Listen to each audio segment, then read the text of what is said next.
Turn it up. Turn it up. Turn up. Turn it up. Turn it up. We're here to tell you what's up. And this is Charlotte's own Turn It Up Teen Radio.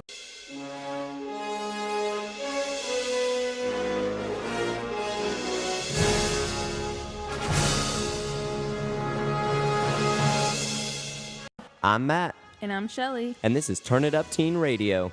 The theme of today's show is Back to the Future. We have an interview with TaQue Thomas, owner of the Blake and Riley Boutique, and Justin Crouse from the Heroes Aren't Hard to Find comic store. So hop on in to the Turn It Up time machine and enjoy the ride. Are you telling me you built a time machine out of a DeLorean? Hey, this is Matt and Travis on the evolution of pop culture. Have you ever watched a TV show and said, wow, I cannot believe they're allowed to say that on television? I know I have. Well, TV hasn't always been so laid back. The evolution of TV censorship is quite interesting. Did you know in 1952 the I Love Lucy show was not allowed to say the word pregnant on TV? But now look at shows like South Park where they can just basically say about anything they want. It was the introduction of cable television that opened the floodgates of what we can now see on TV. And now, to tell you a little more about the evolution of pop culture, here's Travis. All right, thank you, Matt. In the 19th century, popular culture, or now as we know it, pop culture was to describe the lower class and the somewhat less educated. Now it's what defines the U.S. from the way we speak to each other to the way we dress. Pop culture is the force behind the U.S. and some of the world.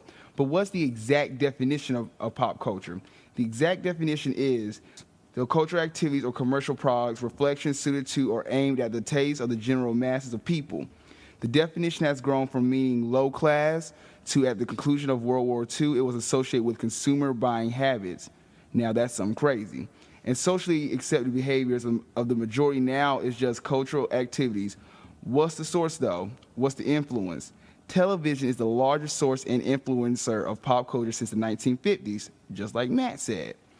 Other influences would be popular music, film, video, game publishers, radio, and book publishing. What we see of pop culture is what makes us up today as people aside from your wonderful DNA. Don't think pop culture is just celebrity gossip and what you hear, but also includes music. There's more to it, actually. It digs deeper into society and life. This is Travis and Matt on Pop Culture, and enjoy the rest of the show. Great Scott! Isn't he a dreamboat? This is more serious than I thought. TaQue, you trying to tell me that my mother has got the hots for me? Precisely. Hi, I'm Shelly, and I'm reporting on relationships. As times change, the standards for dating and relationships do too. For example, parents aren't as involved as much as before. Before the 1920s, arranged marriage was pretty much the only way to go about getting married. Shockingly, marriages lasted longer in this time with this method because divorces weren't as accepted as much as they are now. Since the 1860s, divorce rates have gradually been increasing, rising from approximately 10 out of every 1,000 married couples to 24 out of every 1,000 married couples after World War II. Now, 1 out of every 5 married couples get divorced within the first 7 years of marriage. Over the years, as times change, people of the opposite sex are more thrown together in more informal settings, making it easier for people to spark interest in one another. The easier dating becomes, it seems, the less serious people are about relationships. Being in each other's presence isn't even a requirement for dating anymore. With the advancement of technology and social networks, all you need now is a computer. Although, with this, dating has become more dangerous. With the catfishing trend on the rise, it's hard to know who you're talking to while dating online. For those of you who don't know, catfishing is when someone portrays themselves differently on the internet than how they really are in person. So when would you rather date, back in the day or in the modern age?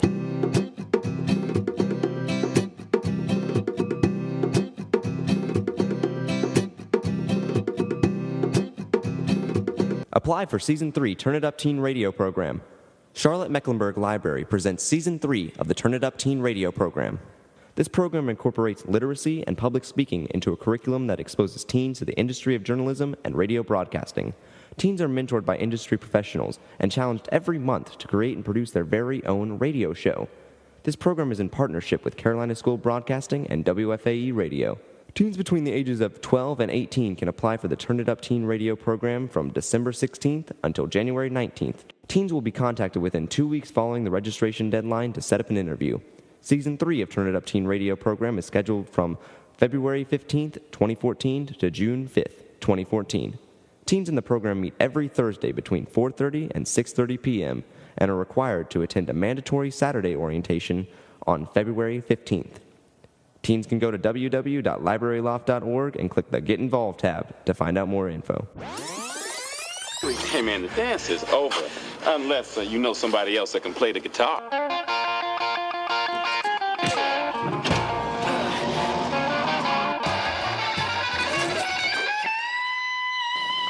I guess you guys aren't ready for that yet. But your kids are gonna love it. Music is the universal language of mankind. Henry Wadsworth Longfellow. Music has been around since the dawn of man. And like us, it too has gone through lots of changes.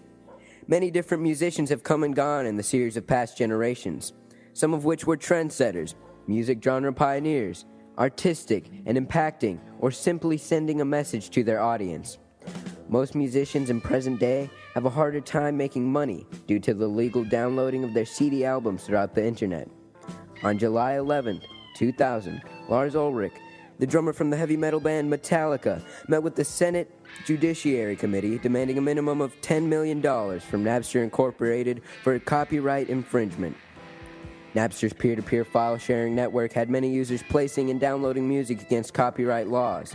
And in March 2001, the federal district court judge ruling over the case ordered Napster to put a filter on their program within 72 hours or be shut down.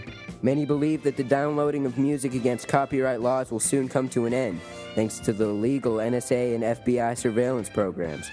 In our generation, becoming well-known as an artist seems to be sorely justified on how much your band's songs are viewed, liked, and shared via the internet.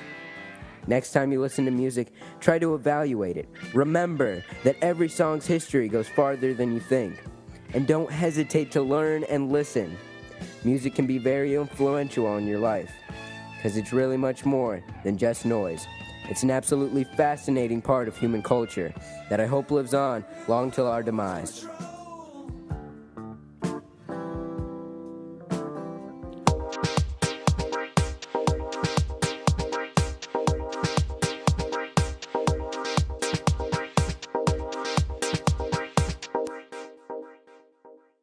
Hello everyone, my name is Travis. We're reporting on Fashion Then and Now. Today I am interviewing fashion mogul, producer, and humanitarian and boutique owner TaQue Thomas. And today we will be discussing Fashion Then and Now. How you doing today, Ms. TaQue? I'm doing well, and you? Good. All right, my first question for you is, what's your favorite fashion era?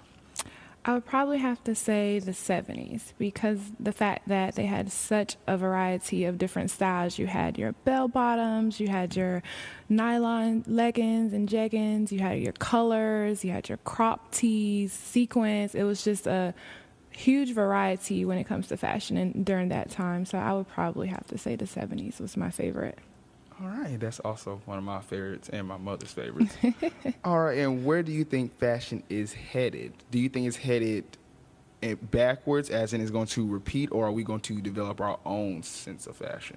I think it's a little bit of both. If you kind of take an overall view of the history of fashion, it's always repeated some of the past, but it added a new twist to it each decade. And so I think as we progress in the future, we'll still continue to take parts of the past, but we'll add our own little twist depending on what time of the future it is. You know, we'll add our little twist to it, but it'll still have pieces of our history included in it. It's always done that. Fashion has always revolved in a complete circle, just had a different twist to it. How did you come into fashion? Me, I've been into fashion since I was little. I probably would say my father was my biggest influence. He would go to the thrift store and spend like $5 and come home with a complete outfit, and people would compliment him everywhere we went, whether it was church, and everyone would think he was such a well-dresser.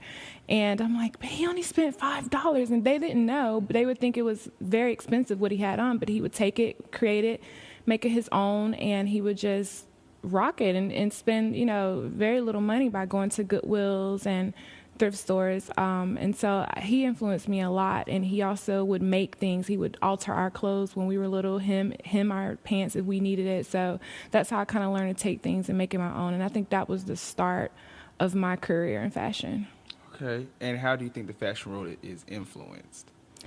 Today, I think a lot of the influence comes from media, whether it be social media or television, due to the fact that that's what we see worldwide. Anything we see on TV, a lot of people like to repeat or take what they see and try to make it their own. So I think a lot of times media plays a big part of fashion nowadays. Okay. And what pop culture icon do you think influences fashion, dead or alive? I want to start with Grace Jones. She's just amazing. I think people like Lady Gaga and Nicki Minaj, those type of musicians, they take a piece of what Grace Jones kind of gave us back in her time. And then there's so many. You have Madonna, you have Cher, and I think of more recent, I would say Beyonce and Rihanna, because they give us kind of two different styles, but they're very unique. And I think a lot of people look to them when it comes to fashion, and they try to kind of duplicate some of the styles that they see with Rihanna. She's more punkish, and she kind of just has this free-for-all type of style. And then Beyonce is more of she has a double side, her stage performance side is more, the sequins, the Tina Turner of it. And then her normal, when you see her, in the media, is kind of a chic, low tempo type of trend. So she has kind of a split personality when it comes to her fashion. But I think those are our two most recent for our present day and time. All right, Mrs. TaQue, and my last question, what is one fashion trend that you cannot stand? There's so many. Probably the bodycon dress. It's getting a little out of control. That dress requires a particular body shape and body tone, and I think people don't realize that because of the fact of the material and how it hugs a woman's body.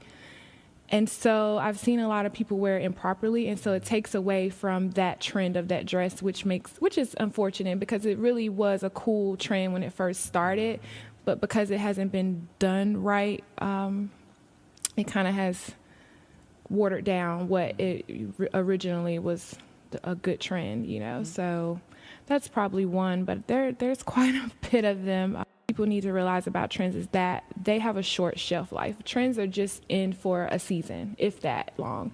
And, sometimes people tend to take trends and keep them a little too long, and then that makes it old or stale. And so then you're like, okay, well, that was last season, you shouldn't be wearing it anymore. But what you have to realize about trends is that you have to take it and you make it your own. You don't do exactly what you see someone else with. You have to take it and make it your own, and that's what creates your individual style. And I think people don't always realize that because everything doesn't work for everybody, and that's where the disconnect happens. All right, thank you, Ms. TaQue. You just dropped a lot of information on everybody and anybody. Thank you, everyone, for listening. My name is Travis Barnes of Turn It Up Teen Radio, and I'm with TaQue Thomas. Thank you. Mom, is that you? I had a horrible nightmare. Dreamed that I went back in time. It was terrible. Well, safe and sound now, back in good old 1955. 1955? This is a jump scare. Surprising, loud, unexpected, and widely known to the world as one of the most abused scare factors in any movie, video game, or Halloween special that are out to get you and really shake you up. Let's have another. Still not really getting a feel. How about one more? Oh. If you were amongst the majority, you probably just lowered your volume or braced yourself for the next jump scare.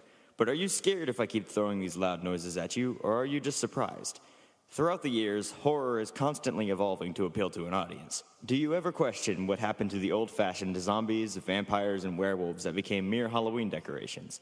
Nowadays, we see slasher films, with blood being sprayed out of severed limbs unrealistically to shock or surprise audiences, most likely followed by a jump scare or two. So what's the deal? How has horror changed so much? Let's take a look. The most well-recognized and famous producers of horror are from way back. Alfred Hitchcock, director in the early 1900s, and Edgar Allan Poe, American writer and poet in the old 1800s. Edgar Allan Poe is probably most well known for his two works, The Telltale Heart and The Raven. In the story of Telltale Heart, we follow a nameless character who strives to convince the readers of his perfectly stable sanity, while at the same time explaining to the readers about a murder he committed for no apparent reason, and how he dismembered his victim and hid the body underneath the floorboard.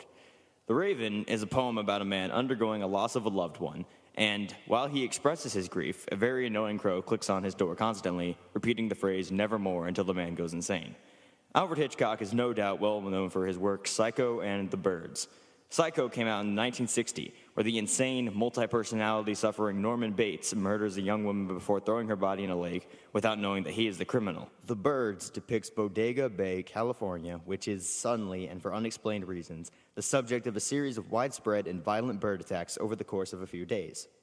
So clearly, murderers and slashers have a long history when it goes back all the way to the 1800s, but the concept of knives and bloods didn't exactly remain super consistent with the media until around 1980.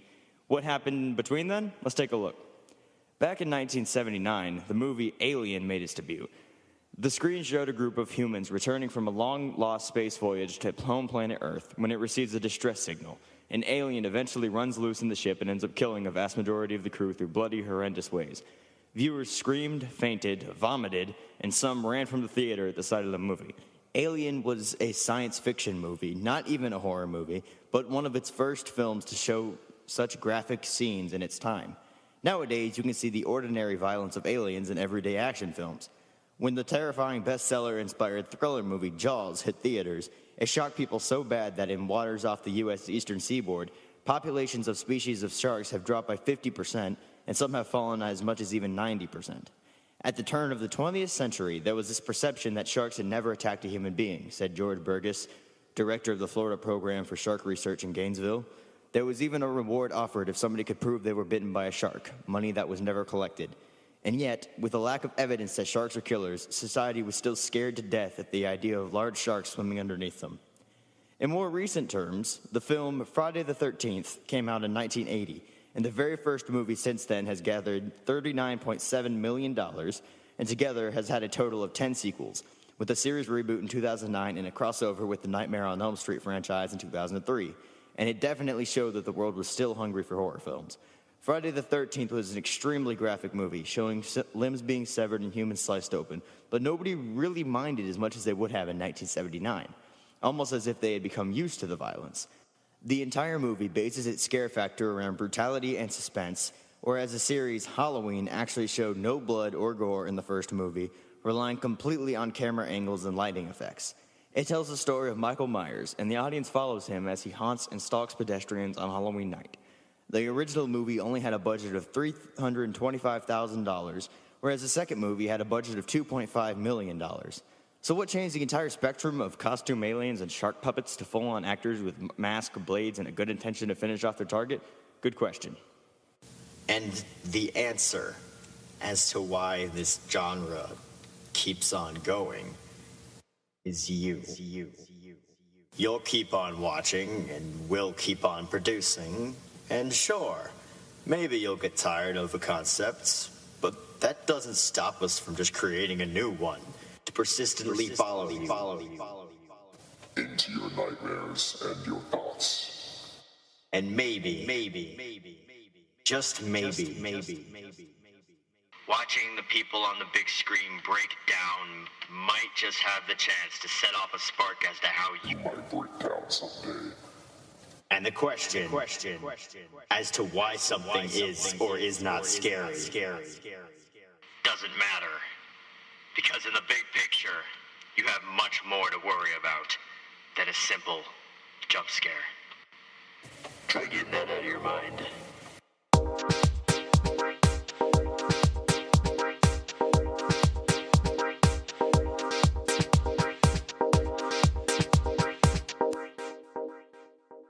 This is Kendall and Kane, and we're reporting on Heroes and Legends. Today we are interviewing Justin Crouse, the store manager of Heroes Are Hard to Find. We will be discussing superheroes of then and now. So we wanted to ask, Who is your favorite comic book superhero and why? My personal favorite comic book superhero, well, to keep it a little more mainstream, I would say Spider-Man. Spider-Man's going to probably be a pretty common choice. He was one of the first heroes that was really relatable to common, like man on the street. The fact that he had a full mask and you couldn't see any portion of his face was a very important factor in that, because a lot of kids thought, well, I could be Spider-Man, like it wasn't like Superman or even Batman where you can see either part of their face or their full face and you can clearly see they're Caucasian. Spider-Man kind of let any reader put themselves in his place, and so he was a little more relatable because of that. And so I think a lot of kids that grew up with comic books would probably say Spider-Man for that reason. Yeah. What do you think about superhero movie reboots?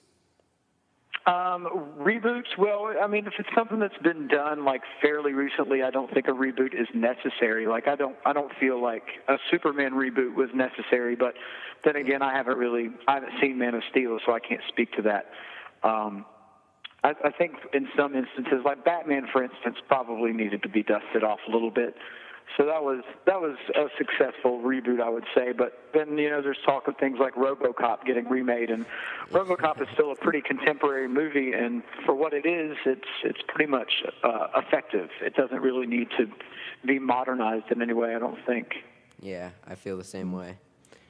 So how would you say that comic book heroes have evolved? I don't think their basic core has really evolved so much as their appearance and their behavior. The idea of a single person striking out against evil is a pretty well-worn tradition in American fiction. Superheroes just kind of added the costuming and the bright colors and stuff. I would say the biggest thing that's changed probably is the acceptance of the anti-hero, people like Wolverine or Batman that are darker and might use like less than honorable methods to achieve their means. Is probably the biggest change that's come about. If you look at heroes at their superheroes at their outset in the 40s, you've got people like Superman and Batman who were very noble and upright. I mean, Batman did use a gun in his first appearance, but they quickly jettisoned that, and he quickly lightened up. That's actually where Robin came from. It was an attempt to kind of lighten Batman up and make him not seem so grim in appearance.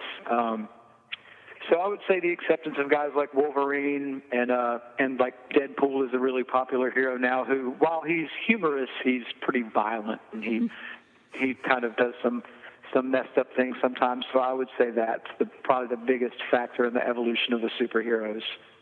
Cool. Oh, guessing you collect comic books. What books do you estimate owning? Do I actually own personally? Yeah. I have, let's see,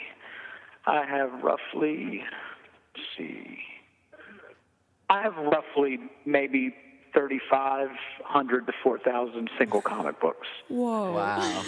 It's not including like big books that have like actual bound spines and stuff. Just single comics, because I've got a long box will hold about 250 comics, and I have about 7 of those. Wow. So, yeah. That's a big collection, considering I only have around 12 comic books. Well, but how old? I mean, I've been buying them since I was like 15 years old. I'm 35 now, so I've had some time to be buying them. What was your first comic book? Well, when I was real little, when I was like 5 and 4 and stuff, my uncles had their old comics from when they were teenagers still at my grandparents' house. So I encountered them at that early age, and that way, like they were just around. And I was like, oh, I know this from TV, because Spider-Man was on TV, and there's Spider-Man in the comics. I didn't get like really keenly interested in them, and this is why I said Spider-Man earlier, but if I'm being honest, my favorite comic book hero is Howard the Duck. I don't know if you know who he is. They made a really bad movie of him in the 80s, which I was obsessed with when I was a little kid. And then when I went to my first comic book convention, I discovered that he came from a comic book. He wasn't just like a bad movie. He was also a comic book. The comic book turned out to be really, really good. I mean, I was about 12 when I read it, and it was probably a little over my head because it's kind of a weird comic. But finding those comics when I was 12 kind of got me really super keenly interested in them, and I pretty much lost my mind after that. Wow, yeah, I remember my dad forcing me to watch that movie. Yeah, the comics are pretty good. He's not quite so annoying in the comics as he is in the movie. Yeah. I don't know, maybe I should watch it again. I mean, it's got its moments. I still like it because I loved it when I was 9 or whatever. So you're the manager of the store. What do you think is the most valuable comic in that store? In our store right now, I mean, we don't have anything super high dollar in the store. Shelton, the store owner, he has been a collector since he was a young man, and he has accumulated some impressive books. A few years ago, he stumbled upon a collection which came to be called the Savannah Collection because he found it in Savannah, Georgia, and that was an unprecedented collection because it was amassed by a news agent, and he would just save brand new copies of all the comics that he would distribute, and they were just sitting there. And some of these books in that condition, like, really weren't, and there aren't many in circulation in such nice shape. So the Savannah Collection was a big discovery for him. Some of those books would probably be higher up the scale. He did recently acquire a copy of Amazing Fantasy 15, which is the first appearance of Spider-Man. And even though it's in pretty bad shape as far as the condition of the book, I mean, even a bad copy of the first appearance of Spider-Man is still worth thousands of dollars. Wow. And there was a story earlier in the year of a guy renovating a house, and he found Action Comics #1, which is the first appearance of Superman. That's from, I think, 39 or 40 maybe. He found a copy of it in the wall of a house he was renovating. Like, he was taking the insulation out, and this comic book he found in the wall ended up selling at auction for about 4 times what he paid for the house he was renovating. Oh my gosh. So he got a free house. Plus some. Yeah, I mean, I don't think we have anything quite that high dollar. If Shelton does have a book that valuable, I'm sure he has it in a vault somewhere, and it will finance his retirement. I have one more question. One more question. Sure. If you could have any superpower, what would it be and why? I would probably be a shapeshifter because you could do a lot of cool things. You could look any way you wanted. You could be a spy. Then there's also the implications of being able to stretch, or I would normally say flight, but I think I'm going to go with shapeshifting. Wow. Like Mystique on X-Men. Yeah. That's pretty cool. I think that's pretty cool. Yeah. Okay, well, thank you for talking to us today. Well, thank you guys for talking with us. Come by our store sometime and visit us. And we've got an event coming up on Saturday, January 25th, the Charlotte Minicon at the Grady Cole Center. You guys come see us. We'll have a lot of fun. Cool. Okay, thank you. Goodbye. Bye.